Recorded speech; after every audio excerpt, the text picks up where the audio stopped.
Heute geht es um Blues und das nächste Mal Rock. Habe mich dafür entschieden, 4 Stücke vorzuführen und das Ganze zu beschränken und vielleicht einiges dazu zu sagen. Hier das erste Stück, was wir anhören werden, das ist die Band Klappstuhl, die inzwischen nicht mehr existiert, weil der Chef und Sänger, begnadete Sänger und Gitarrist Dieter George, verstorben ist. Und es gab da auch ein Benefizkonzert ihm zu Ehren, an dem eigentlich die bekanntesten Musiker aus Erfurt und Umgebung es sich nicht haben nehmen lassen, zu erscheinen, zu kommen, Anteil zu nehmen und sich von ihm zu verabschieden. Und er ist also hier eine Instanz gewesen, ehrlichen, sauberen, bodenständigen Blues und mit seinen beiden, nur mit Bassisten und Schlagzeuger. Und interessant, sein Vater ist klassischer Blechbläser gewesen hier in Sondershausen in dem berühmten klassischen Konzertmusiker, der Konzertmusikervereinigung, dem Orchester. Und er ist dann so in diese schräge Blues-Szene gekommen und hat da richtig einen abgezogen. Ich weiß nicht,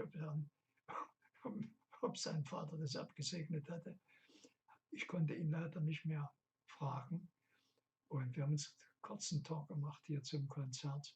Sehr netter Dieter.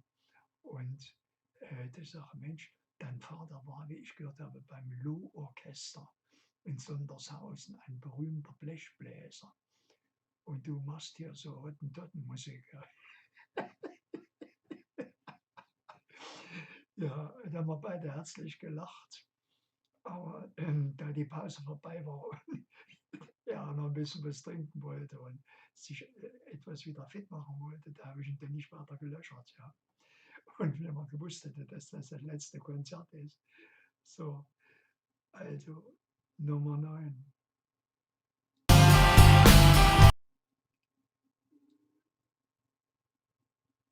Wo ist Nummer 9? Oh Gott, ich blicke ja gar nicht mehr durch. Jesus still left Chicago. It's about for to leave.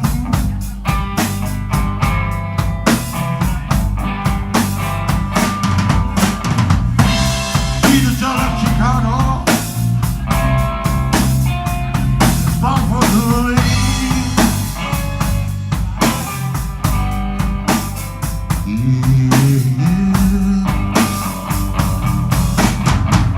Out in California.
and personal, Lord. Lord, I see you just the same, baby.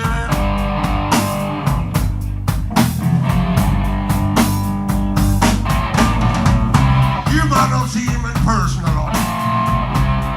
Lord, I see you just the same, baby.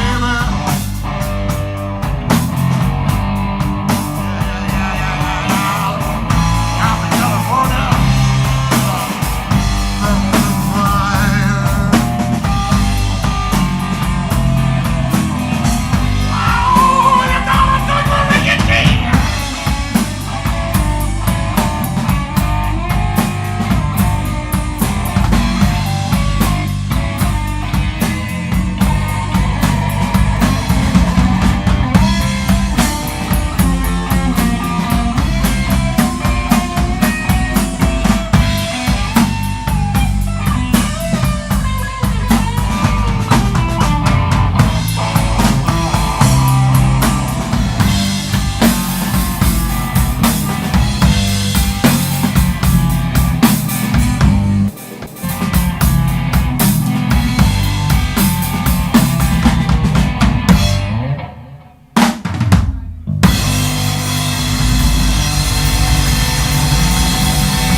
Ja,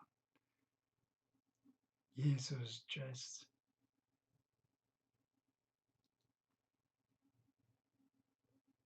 Jesus Just Left Chicago von ZZ Top.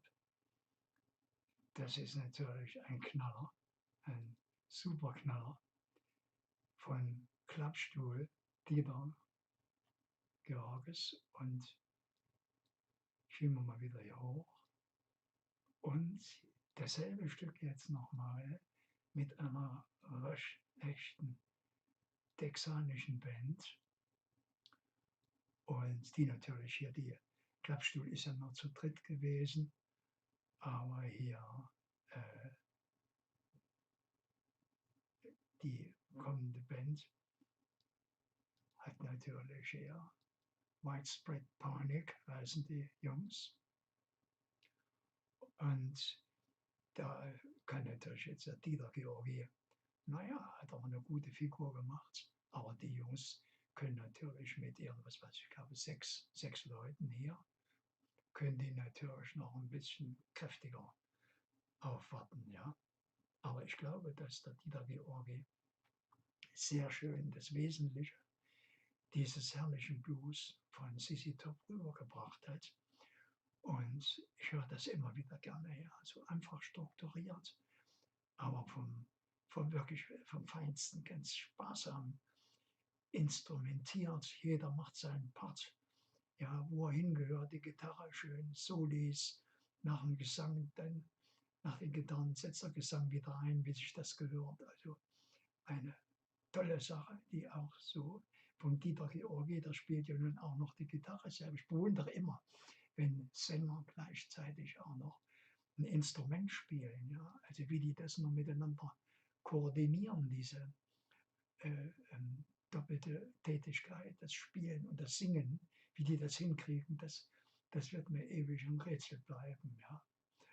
So, also dann hören wir uns mal Widespread Panic an, diese richtige urtexanische Band, Widespread Panic, auch mit Jesus Just Left Chicago, dem alten Super Blues von ZZ Top, die ja auch aus Texas sind. Also das hat sich gesucht und gefunden. Und wenn man die Musiker jetzt gleich von der Band anguckt, dann sehen die Musiker, also unser Dieter Georgi auch gut reingepasst haben in die Truppe. Ja, ja. So, also, ach so, hier sind wir noch mittendrin. Jetzt muss ich mal gucken, dass ich das.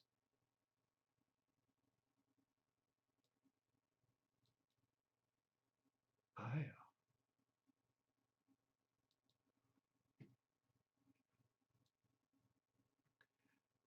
will noch ein bisschen warten, damit wir von vorne anfangen und will aber jetzt nicht hier das vollquatschen, sondern die Musik wirken lassen. Im Übrigen sind das alles Songs, bis auf das jetzt hier von Widespread Panic, die ich alle selber aufgenommen habe in der Heiligen Mühle oder woanders auf anderer Location. Und das heißt, dieses Konzert von Widespread Panic ist in San Antonio, Texas gewesen. Ich habe das lediglich ein bisschen schöner gemacht, das Video, das war ziemlich auf den Hund gekommen. Ich habe das ein bisschen aufgemotzt, aber habe auch wie sich das gehört, dann die zum Urheberrecht gehörenden Daten mit angefügt, ja, sodass da also keinerlei Versehen passieren kann. Das ist also ein Gastvideo sozusagen und ja, also ganz fantastisch. Ich warte jetzt aufs Ende. Ich habe das als Cycle laufen, sodass ich dann gleich einen Ton zuschalten kann, wenn das wieder von vorne beginnt.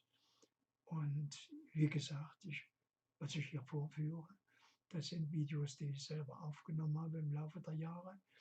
Das von 2014 ist das von Klappstuhl gewesen. Mein Gott, er ist verstorben in diesem Jahr. Und das Benefizkonzert, wo sämtliche Musiker anwesend waren aus Erfurt und Umgebung, die haben ihm also noch einmal die Ehre erwiesen und haben also einen wunderschönen Abend in der Heiligen Mühle in Erfurt im Gedenken an Dieter Georgi da abgezogen. Und ich habe das vollständig aufgenommen. Das ist auch ein Stück Geschichte inzwischen, also ganz, ganz großartig. Und er wird uns in bleibender Erinnerung, in Erinnerung bleiben, ein Musiker aus echtem Schrot und Korn, ohne Netze doppelten Boden, ohne Allüren und irgendwelche Faxen, sondern direkte, die absolute rotzige, gerade Bluesmusik. Und das ist natürlich für die ganz jungen Leute vielleicht gewöhnungsbedürftig, aber die etwas ältere Generation, die weiß das zu schätzen. Und ich denke auch, die sich das Video hier angucken, die sind alle so in etwa da auf einem ähnlichen Level. Ja. So, ich sehe gerade hier, dass der Song sich zum Ende zuneigt und dann wieder von vorne beginnt. Und dann werde ich hier, legt jetzt erst einmal noch ein Solo hin. Ich darf den Anfang nicht verpassen. Und das wird er gleich mit drin sehen. Ja, Blues ist meine Welt. Schon als kleiner Junge habe ich also Blues gerne gehört und damals auf Kurzwelle noch im Radio, wusste gar nicht, was das ist und habe einfach gewusst, das ist meine Musik, aber wie die heißt und wer das gesungen hat, alles, das war mir alles nicht bekannt. Aber so mit 12 Jahren, da fing das schon an, diese Blues-Affinität, die sich mein ganzes Leben lang durchgezogen hat, bis zum heutigen Tage. Ja. So, blende ich mal ein von Antonio. Thank you. Who's at the top? We just couldn't help ourselves.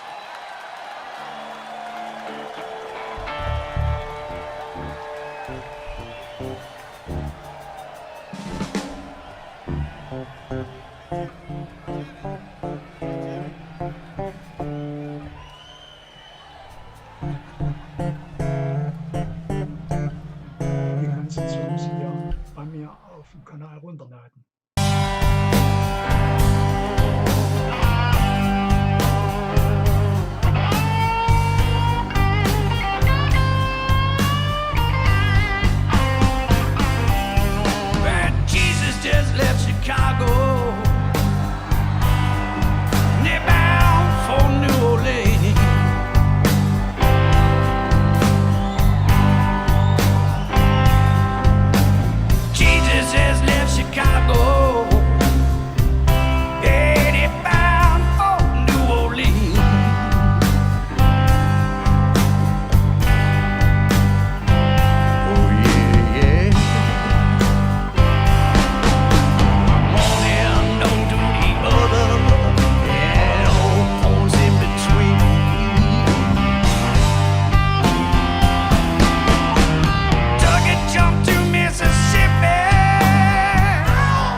just couldn't help ourselves.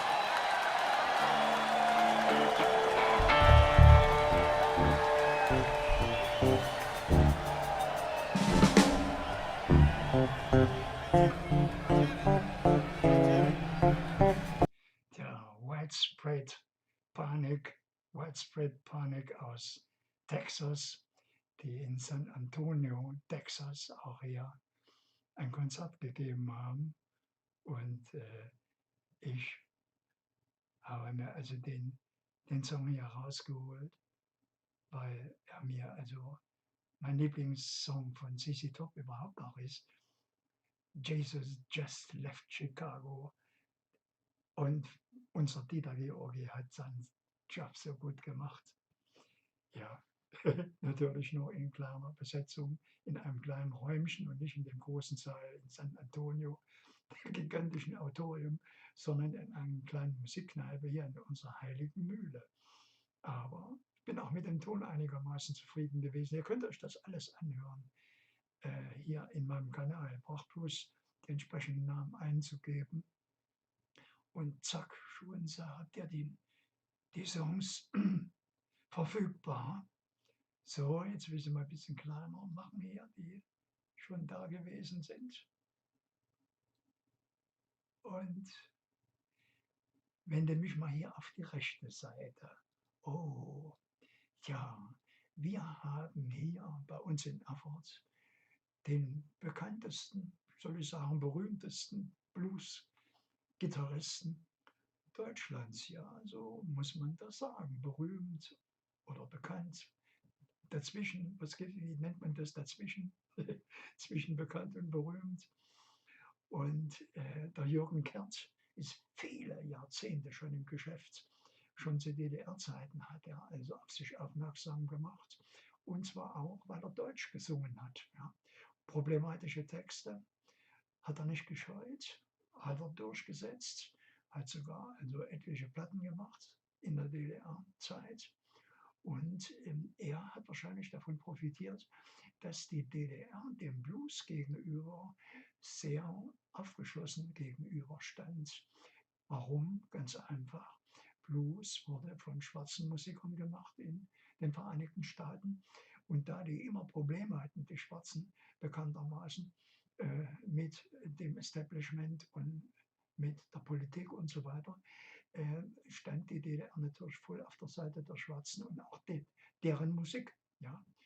Und wenn also hier Musiker Blues gespielt haben, und das haben sie reichlich getan, aber nicht, weil sie nun unbedingt politisch sich engagieren wollten, sondern weil einfach Blues eine fantastische Musik ist. Und wer das im Blut hat, der fragt eigentlich auch nicht nach sozialen Problemen. Ja.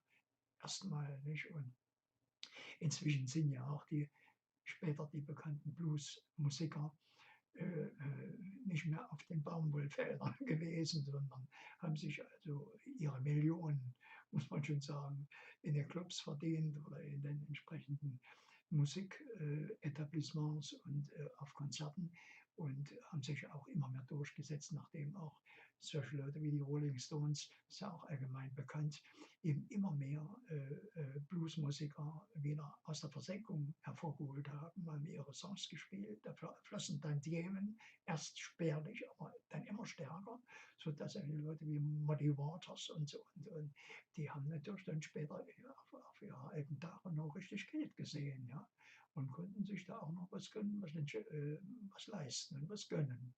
Schön. Also mich hat das auch gefreut, dass also ich meine jetzt nicht so Leute wie Chuck Berry und Little Richard, die waren ja von Anfang an dicke da im Rock'n'Roll und haben viel Geld verdient. Ich meine jetzt die Bluesmusiker, die ja ganz vergessen worden sind und die dann wieder durch Leute wie Mick Jagger, Keith Richard war ein unglaublicher Blues-Fan, wieder ans Licht geholt worden. Ja.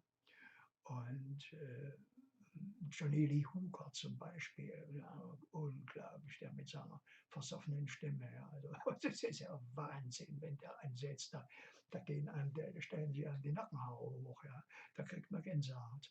So, da wurde es genug gewechselt.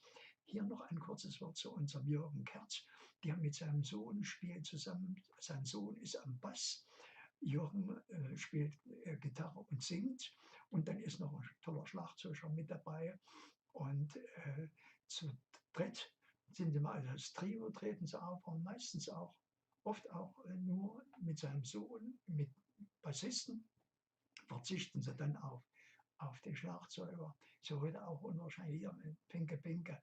Ja, da überlegst du, jeder Mann, der da mit dabei ist, kostet Geld. Ja. Und die Veranstalter drücken die Gagen. Und das ist für alle Beteiligten. Aber die drücken nicht die Gagen, weil sie so böse Menschen sind, sondern weil sie auch nicht so viel einnehmen da in so einer Kneipe. Ja. Die Leute machen nicht mehr den großen Umsatz, drehen dann mal dreimal rum, wie sie ausgeben. Und da ist das überhaupt beachtlich, dass die Musikkneiper da noch genug Geld zusammenkriegen, um die Gagen für die Musiker bezahlen zu können. Ja. Und da treten die oftmals natürlich mit abgespeckten die Bands mit abgespeckten Besetzungen auf. Und so ist das auch bei Kerth hier. Also, aber trotzdem die beiden, der Sohn am Bass und Jürgen, die machen schon ein Ding los. Also da brennt die Luft. Ja. Und so war das auch an dem Abend hier. 20, jetzt muss ich direkt mal gucken, wenn das war. Äh, ja, das war auch 2009. Mensch, wie die Zeit vergeht, verdammt nochmal. 2009. Ich hatte damals noch eine andere Kamera, die nicht so gut war und die natürlich inzwischen ja längst von der Technik überholt worden ist. 3:4 war die auch bloß und ging da zum Domplatz, zum Krämerbrückenfest. Das war schon so, hatte sich schon so war im Auflösen begriffen, Sonntagabend. Und Kerth hat da auf dem Domplatz nochmal so richtig das Sau rausgelassen. Aber ich kam leider zu spät und denke, oh mein Gott, er wollte eigentlich die Kamera einpacken, aber da hat Kerth noch eine Zugabe gegeben. Und da habe ich so am Anfang so lustlos drauf gehalten. Und ja, was war das? Von wegen lustlos. Das war der berühmte Song, den auch jeder kennt und den ich dann Gott sei Dank noch mitgekriegt, den von Jimi Hendrix, der berühmte Red House Blues. Oder nur Red House Blues heißt ja nicht Red House Blues, sondern nur Red House. Und das Erfurter Publikum hatte sich das gewünscht. Zugabe, Zugabe, Zugabe. Und da brüllte einer mehrfach Red House, Red House. Und das hat Jürgen Kerth aufgefasst, hat das gehört. Ja, und hat eine Version hingelegt von Red House. Es ist einer meiner besten Videos, aber leider technisch noch nicht gerade. Und das, was da vorher und hinterher passiert, ich weiß nicht, ob ich es rausschneiden soll, weil das Ganze, das Gelaber da vorne und hinterher. Aber ich habe es erstmal drinnen gelassen. Und nun ist folgendes Problem: Wenn man so ein Video schneidet, dann gibt das immer Verluste an Bild und Ton. Ja? Also da kann man machen, was man will. Da bleibt Bild- und Tonqualität auf der Strecke, auch wenn das noch ganz wenig ist, aber es ist so. Und deswegen habe ich die Originalfassung erstmal hier beibehalten und bin am Überlegen, ob ich das nochmal schneide und noch von der Farbe ein bisschen aufmotze und auch vom Ton noch ein bisschen was mache, mit Equalizer ein bisschen besser zusetze. Aber selbst in dieser Version hier ist es ein Blues-Erlebnis ersten Ranges für Bluesfreaks. Und der Jürgen kriegt ja sogar aus Amerika, das war ja lustig, der Jürgen stand sogar, ist ein bescheidener Typ und bodenständig und ist den Verlockungen nie nachgegangen, abzuhauen, da am Westen oder sonst wohin. Aber ist natürlich das Land der Träume, der Blues-Träume, also in Amerika besucht, ja, und hat B.B. King getroffen. Und B.B. King hat ihn auf die Bühne geholt und hat so einen Arm drum gelegt. Ja, wie so, komm her, mein Sohn. Ja. So ein stattlicher Mann, B.B. King. Ja. Und da kehrt er schmal, der Hering. Ja. Und da hat sich Kerth natürlich gefreut und hat das schöne Foto auf seine Webseite auch mit drauf gezwiebelt. Ja. Und ich weiß nicht, ob er es jetzt noch hat. Leider, ich glaube, es war leider nur ein Schwarz-Weiß-Bild, aber immerhin, wir haben schon ein Foto von sich mit dem großen Bluesmusiker B.B. King. Ja. Und das war, glaube ich, sogar, der B.B. King hatte da in Memphis oder irgend so einer wichtigen, hat der ja ein Lokal in Tritter da auf. Ja. Und da hat sich Kerth natürlich das nicht nehmen lassen, B.B. King zu besuchen. Ja, das war ein Besuch in der Kirche, hätte ich bald gesagt. Also ein Heiligtum, ein amerikanisches Blues-Heiligtum. Ja, und ich habe hier das Glück gehabt und habe doch nicht die Zugabe, das noch erwischt. Mir gefällt das besser als das Original von Jimi Hendrix.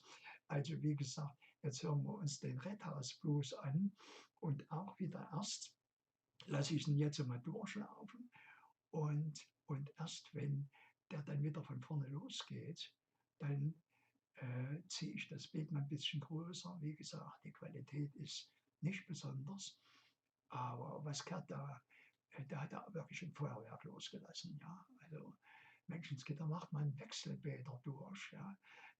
Jemand, der auf Blues steht, wo diese Blues-Seiten zum Schwingen gebracht werden und die ganze körperliche, da kommt alles in Bewegung. Ja. Ich fange sofort an zu schwitzen, wenn ich Blues höre. Ja. Da kommen gleich Stoffwechselprozesse in Gang. Also das ist eine Automatik, die da passiert, die kann man gar nicht beeinflussen. Ja. Das geschieht mit einem, das packt einen regelrecht. Und die Leute, die keinen Bock drauf haben, die sollen es auch sein lassen. Es hat wirklich keinen Zweck, sowas sich aneignen zu wollen oder so. Ja. So, jetzt gucke ich mal, welcher Zug das hier ist, welcher Mixerzug. 8, Nummer 8. Oh, ich muss erst mal gucken, wie die ganzen. So, ja, jetzt habe ich ihn gefunden. Den Regler Nummer 8. Den muss ich dann aufziehen, damit er überhaupt einen Ton rauskommt. So, jetzt neigt sich das wohl, glaube ich, ein Ende zu. Nee, er macht noch gerade Solo. Ja, Kerth ist also hier in Erfurt immer geblieben und hat seine Heimatstadt nicht verlassen. Also hängt sehr an der Heimat. Ja. Und obwohl er überall gastiert hat in der DDR, an jedem Wochenende woanders, ja, sehr, sehr gefragt. Bei jedem Festival, Rock- und Blues-Festival, ist er mit dabei gewesen. Ja. Und wie gesagt, seine deutschen Songs, naja, ist nicht jedermanns Sache. Also ich stehe nicht so auf deutschen Texten, aber er ist dabei geblieben und hier natürlich singt er beim Red House Blues in Englisch, das ist ja logisch, dass er nicht Jimi Hendrix übersetzt hier ins Deutsche. Und so dass also er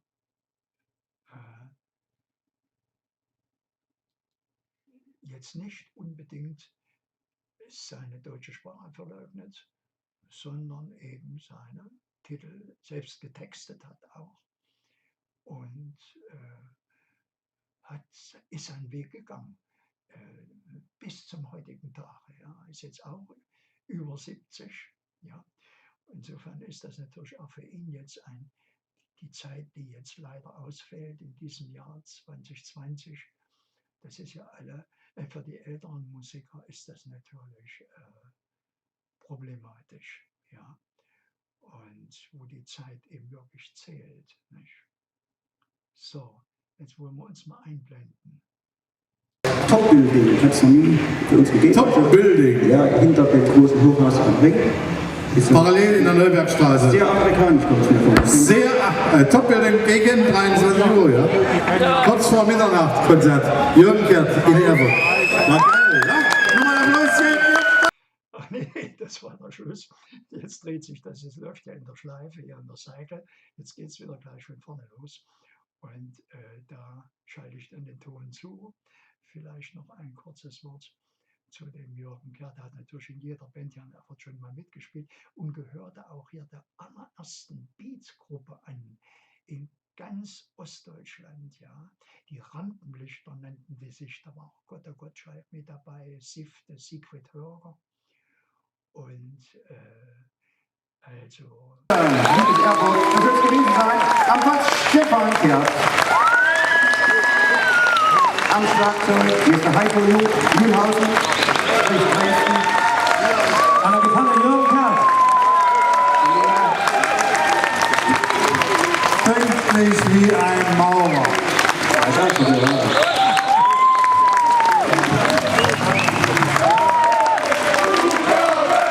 Habe ich befürchtet. Gut, wir haben zwar keine Zeit, aber ein kleines Lied noch hören. Die Leute wollen es, die Leute sollen es haben. Jürgen Kerth. Aber Kotzen.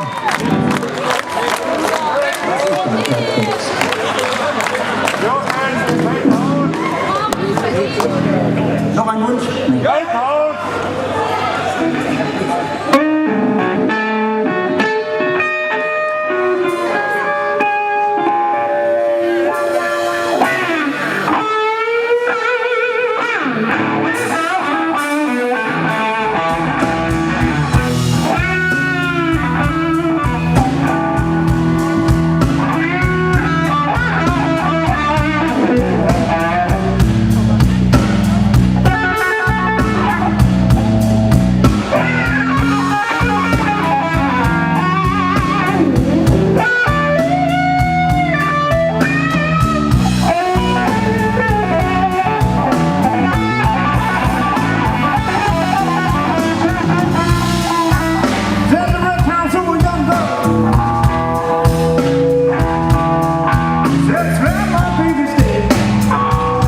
Ich glaube, ihr spielt heute Abend noch mal irgendwo. Sag's ganz schnell. In der Nacht in einem Haus, das heißt Top Building. Hat es noch nie für uns gegeben. Top Building. Ja, hinter dem großen Hochhaus am Ring. Parallel in der Neubergstraße. Sehr amerikanisch kommt es mir vor. Sehr Top Building gegen 23 Uhr, ja. Kurz vor Mitternacht Konzert. Jürgen Kerth in Erfurt. War geil, ja? Nochmal ein Applaus. Ich weiß, ich kriege Ärger, aber musste einfach sein. Gold, hat das nicht verdient, das für Sie. Okay, jetzt habt ihr die Möglichkeit, kurz Getränk zu holen oder was? Was sind Sie nochmal? Vater, Sohn und Gasttrommler.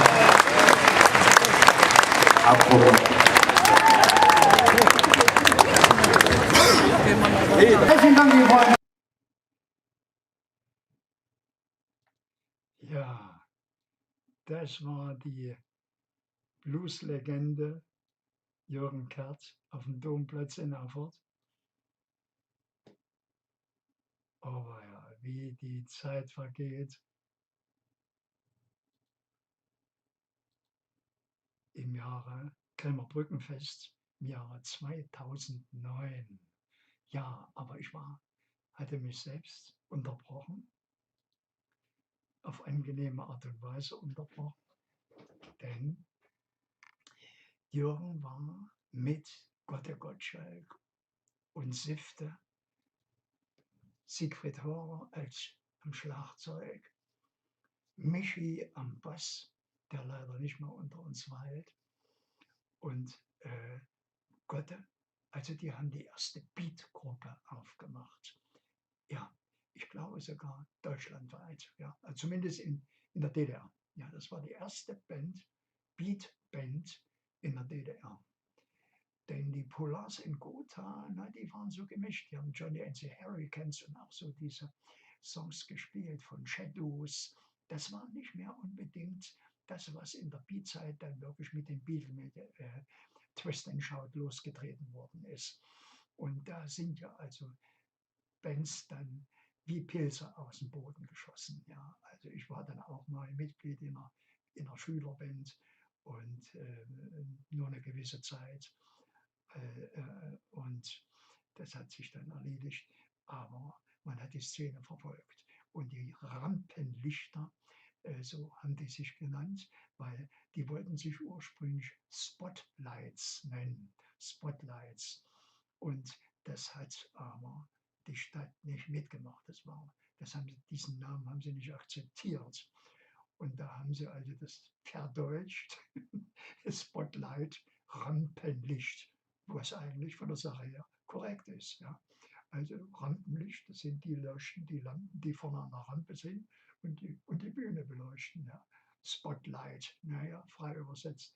Und als Rampenlichter sind die 4, Jürgen Kerth, Gottschalk, Michi und Siegfried Hörer, Sifte, Spitzname Sifte, in die Erfurter Rock, oder besser gesagt Beat-Geschichte eingegangen. Also Rock, das Wort gab es gar nicht mehr, das war verpönt, das war erledigt, also Rock'n'Roll war tot, Töter am tötesten. Das hieß Beat, Beat, Beat und nochmal. Der Begriff Rock, der kam 2 Jahrzehnte später, ja, wurde da geboren sozusagen. Aber hier war alles sprach von Beat und die Rampenlichter, da haben wir keinen Tanzabend ausgelassen. Und sind also da abgehottet bei den Rampenlichtern, was das Zeug geht. Flossen Ströme von Schweiß und wir haben uns gegenseitig nicht auf die Füße getreten. Also, und heutzutage hätte die ganze Truppe schlagartig Coronavirus. Zack, zack, innerhalb von 5 Minuten wären sie alle eingesteckt gewesen. So rund ging das da. Und ja, das waren die Rampenlichter. Und die haben sich dann getrennt, weil das alles Individualisten waren, sowohl Kerth als auch Gotte. Ja, der Sifte weniger, der Schlagzeuger, der hat bei anderen Bands dann auch wieder mitgespielt. Und Michi, der Bassist, der hat ein trauriges Ende gefunden. Er hat sich dann also verabschiedet und wollte nicht mehr weiter Leben. Ja, schade um ihn. Ich habe ihn sehr, sehr gemocht. Und, aber die haben alle ihre Karriere gemacht, wie man das heute nennen würde, ihren Weg gegangen. Und Kerth als eben Einzelkämpfer, ja, immer mehr auf Blues verlegt. Und er hat also dann die ganzen Mainstream-Titel von den Beatles überhaupt nicht mehr gemocht. Ja, und hat sich dann immer mehr der schwarzen Musik zugewendet, der Bluesmusik zugewendet. Und Jürgen Gottschalk hingegen, der hat, sagen wir mal, das Gefühlmäßige gemocht. Ja. Also der war da, sagen wir mal, etwas mehr auf Songs aus, ist auch alleine aufgetreten mit der Konzertgitarre. Mensch, der hat also als ich habe das mal erlebt in Weimar im Stadion, da hat er mit seiner Konzertgitarre dermaßen die Leute in der Vorgruppe zu den Pudis als nicht Band, also als Musiker, als Vortruppe hat Gottschalk gespielt. Da hat er die Leute so zum Kochen gebracht, dass der Veranstalter, die Drecksäcke haben das Licht gedrosselt und den Sound zurückgefahren, damit nicht das Publikum dermaßen angemacht worden wäre, dass die Pudis, sagen wir mal, nicht ins Nachtreffen geraten wären. Aber immerhin, wenn die Stimmung einmal hochkocht, ist es ja dann für die nachfolgenden Künstler schwer, diesen Stimmungslevel beizubehalten. Ja. Und deswegen hat man da mit Hendrix und raffiniert, ich habe das beobachtet, denn ich kannte mich ja da auch so in der Psychologie dieser Konzertveranstalter, wie die das machen, wie die das drehen, wie man also Massen manipulieren kann. Also das habe ich alles durchschaut. Da habe ich schön das Licht zurückgefahren, ja, da wurde dann nicht mehr im Takt das Licht draufgegeben und da hat man Gott also sozusagen im wahrsten Sinne des Wortes das Licht abgedreht. Also nicht abgedreht, aber etwas gedämpft und so Ton zurück. Vielleicht haben sie auch gesagt, ey, pass mal auf, die letzten Songs, die du so spielst, bleib da mal zurückhaltend. Die Pudis wollen ja auch noch ein bisschen was vom Publikum haben. Ja. Und dann sind die vorgefahren vor dem Konzert mit ihren Westsattelschleppern. Also das ging mir gegen den Strich. Ja. Die ganzen ostdeutschen Bands, die mussten mühsam da mit irgend so einer klapprigen Barkas ihre Instrumente transportieren. Und die Drecksäcke, die sind da mit dicken, fetten Mercedes Lastwagen und Sattelschleppern vorgefahren. Ja, vom Staat alles finanziert, das Zeug. Also ich war kein Fan von denen, weiß Gott nicht. Und das wird heute so hingestellt, das hätten die unwahrscheinlich, wir haben auch viele Leute gehabt, die sie nicht mochten. Ja. Und das war ganz clever gemacht. Also das war die Phase, wo die DDR erkannt hatte, wenn man nicht die Rockmusik mit gut heißt oder akzeptiert, dann verliert man die Jugend. Ja. Die sind da schlau geworden draus. Ein halbes Jahrzehnt vorher, da haben sie noch die Bands verboten, die Rampenlichter oder die ganzen bekannten Bands. Ja, dann mussten die da Querelen über sich ergehen lassen, mussten sich einstufen lassen, lauter eine Scheiße, als ob die Jugend da was drauf gegeben hat. Ob die gewusst haben, die Musiker gewusst haben, was eine verminderte oder übermäßige Akkord ist. Ja. Aber das wurde verlangt und das hat man zur Voraussetzung gemacht, überhaupt um auftreten zu können. Aber die Pudis, die sind ja da wie die Götter hofiert worden. Ja. Und haben die Linie beibehalten, da war eine ganz liebe, nette DDR-Bürger. Ja. Und das Publikum, das war seltsam. Das war das einzige Konzert, wo ich mal dort war, bei den Pudis, ja, in Weimar im Stadion, aber nur wegen Gottschalk im Vorprogramm. Ja. Ich glaube, ich bin dann sogar abgehauen. Ich konnte einfach diesen Sänger nicht ab, diesen Maschinen oder wie er heißt, der mit seiner Knollennase, ich habe körperlich gelitten unter dem. Ja. Ja, ich will nicht weiter ausführen, das kriege ich ja irgendwelche Hassmails. Ja. Ist ja gut seinen Weg gegangen. Die Pudis will ich auch nicht musikalisch, um Gottes Willen, in ihrer Qualität hier schlecht machen. Denn die haben fantastische Songs gehabt. Es gibt überhaupt nichts. Ja. Also das waren absolute Profimusiker, die nichts geschenkt bekommen haben. Ja. Und auch wenn sie von der DDR hofiert worden sind, aber dahinter stand eine Leistung. Und wenn sie die nicht gebracht hätten, dann wären sie auch nicht so hochgekommen. Ja. Also die haben sich durch Leistung, durch musikalische Leistung, haben die sich an die Spitze gesetzt. Ja. und nicht etwa durch Beziehungen zu irgendwelchen Regierungskreisen oder sonst was. Gell? Also Rentnerband zum Beispiel, dieser unglaubliche Song, das ist ja Wahnsinn, ist der, ja. Und es gibt eine ganze Menge herrlicher Songs von den Pudis, ja.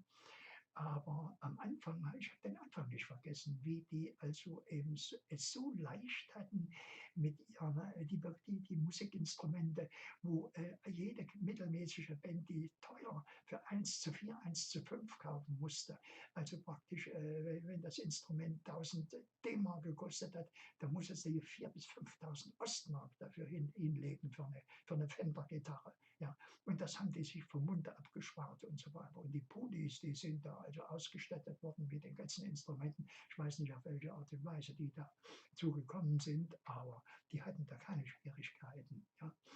Das nur mal so am Rande. So, und jetzt kommt noch ein Leckerbissen von Kerth, den zum Schluss. Und zwar, da ist also wieder eine Menge Zeit vergangen. Und ich muss jetzt mal nachgucken. Das war ein Auftritt in der Heiligen Mühle 2014. Und da ist also wieder der Jürgen zu sehen mit seinem Sohn Stefan und Lynn Dittmann, der erprobte Schlagzeuger, der also immer schön den Takt hält und also Jürgen unterstützt und natürlich sein Sohn. Der Stefan hat sich da so eingefühlt in das Spiel seines Vaters, dass das also eine Eleganz ist, wenn die auftreten. Das ist unglaublich, was die da machen. Und hier, dieser Song heißt der Blues von zwei falschen Freunden. Der Blues von zwei falschen Freunden.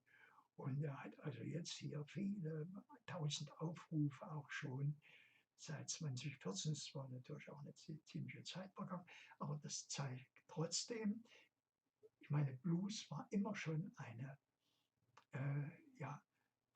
Zielgruppe, die etwas, oh, jetzt habe ich den Anfang verpasst. Jetzt muss ich noch mal eine ganze Runde schwafeln, denn den Einsatz wollen wir uns nicht entgehen lassen.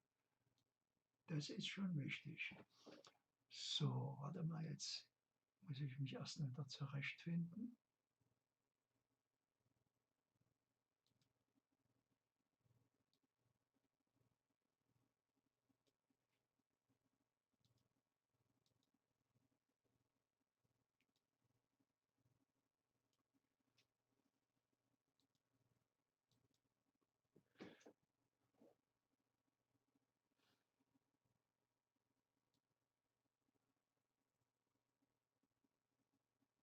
So, prima.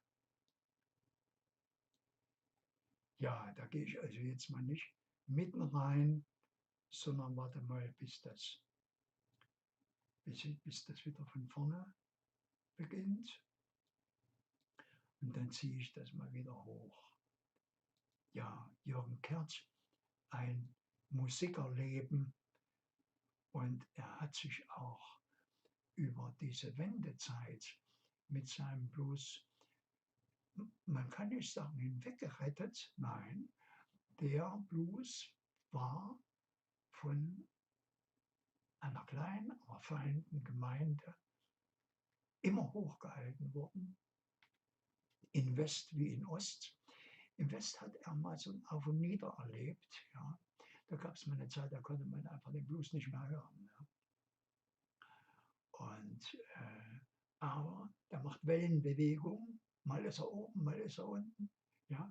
Steht immer wieder auf. Also ich stehe auf Menschen. Blues ist von der Musikalität, ja, ein Stehaufmenschen. Ja. Man darf nicht vergessen, dass natürlich die ganzen Blues-Elemente auch in Mischformen enthalten sind. Also wenn das den Bluesrock übergeht zum Beispiel, ganz großartige Sachen. Die ganzen, da könnte man stundenlang jetzt sich darüber auslassen, wenn die schwarzen Musiker dann auch dann in die Rockbands mit reingehen und da auch ihren so den Funky-Anteil damit mit reintun, ja. Und diese musikalischen Richtungen sich mischen, das ist ja heutzutage eine unglaublich tolerante Zeit, ja, wo also gar nicht das so sich aneinander lebt und in einzelnen Richtungen, die dann fanatisch verfolgt werden, ja, sondern das ist eine ganz tolerante Angelegenheit. Soll ich mal ganz kurz reinhören?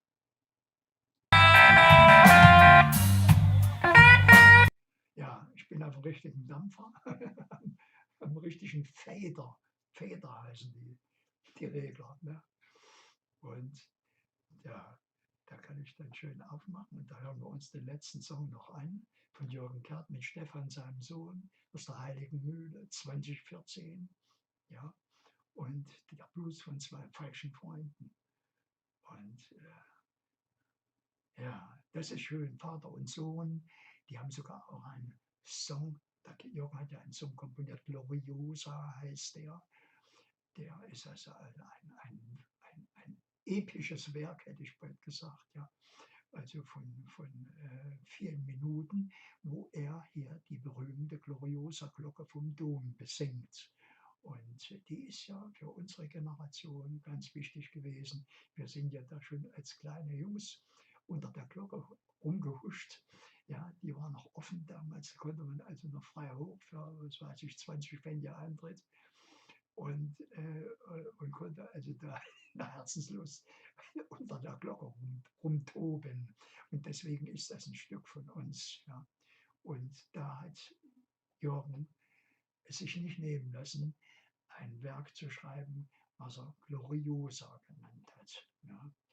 Und das spielt er dann auch immer bei Konzerten. Und ja, ich muss sagen, das rührt uns dann immer sehr ans Herz, uns Erfurter. Zumal wir ja mit unserer Glocke hier, mit unserer Gloriosa ja auch ein paar schlimme Sachen erlebt haben, wie allgemein bekannt ist die ja gesprungen und musste schon zum zweiten Mal geschweißt werden, wieder repariert werden. Ja, Gloriosa habe ich aber jetzt heute nicht, weil das also ein epischer Song ist und mit Blues nichts zu tun hat. Ja. Kerth hat ja sehr viele Songs auch geschrieben, die melodiöser Natur waren und nicht unbedingt eben was mit Blues zu tun hatten. Deswegen wird er auch bei vielen Festivals eingeladen, weil er einfach kein Schmalspurmusiker ist. Ja. Der hat eine unglaubliche Bandbreite, aber eben die große Lust, jetzt so Mainstream-Zeug zu spielen, ja, die alten Beatles-Sachen zu spielen, da hat er keine Lust mehr dazu. Ja. Und wie gesagt, Gott ist sich da, ist da eher in diesem Bereich von der melodiösen Musik, Gottschalk, und der hier bei der Band Vital mitgespielt hat als führender Musiker und sich jetzt an der Ostsee zurückgezogen hat. Und damit ist auch die Zusammenarbeit wohl zwischen Vital, dem Werner Zentgraf, der Chef von Vital ist. Und die haben ja eine sehr, sehr erfolgreiche Zeit da gehabt hier. Immer zum Krämerbrückenfest in Verbindung mit dem Symphonieorchester Erfurt. Vital, die haben da also ganz, ganz große Erfolge gefeiert. Viele, viele Jahre. Werner Zentgraf, der Gitarrist, der ein ausgezeichneter Organisator auch gewesen ist, all die Jahre. Und so, jetzt muss ich aufpassen, dass ich, wenn sich jetzt hier wieder das Video dreht, wieder von vorne anfängt, dass ich da einen Ton zuschalte.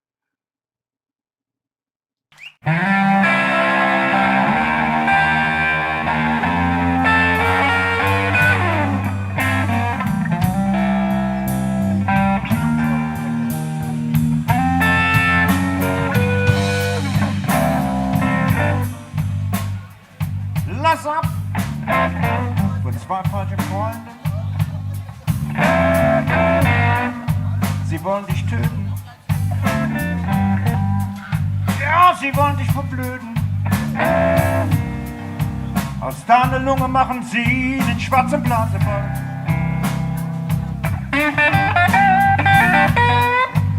Und aus deinem Kopf eine weiche Birne.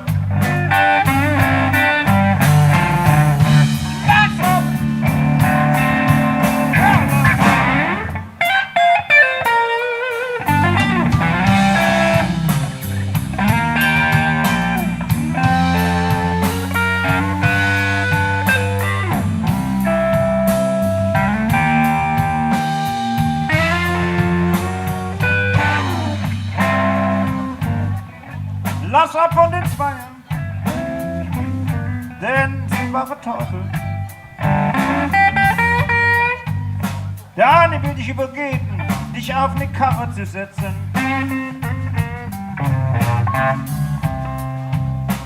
Und du sollst dann mit 2 Promille durch die Straßen jagen.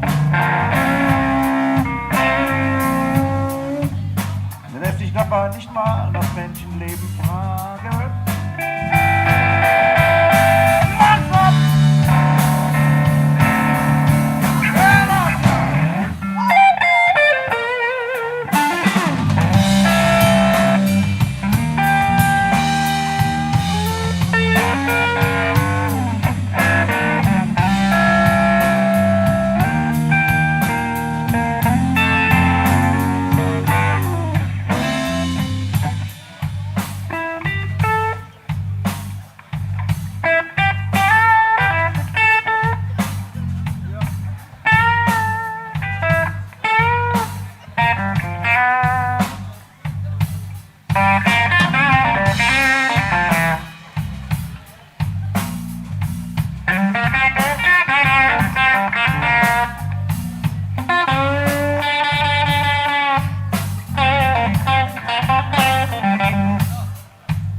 verspricht dir, einen Kerl aus dir zu machen.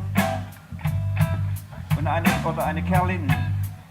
Mit so einem Stiefel zwischen den Zähnen wirst du absolut der Größte.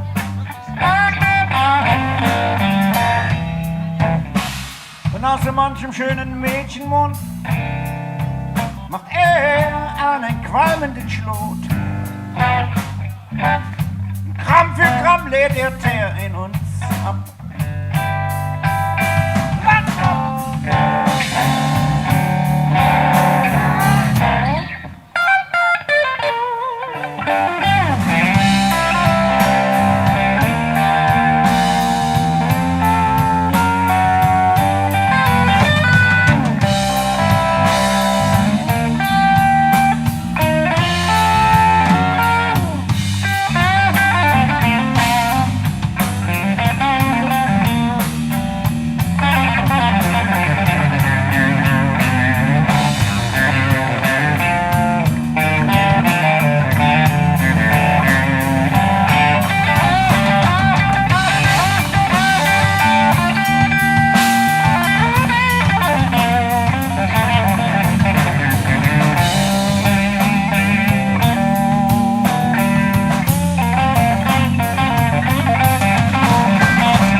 Ja, das ist natürlich immer wieder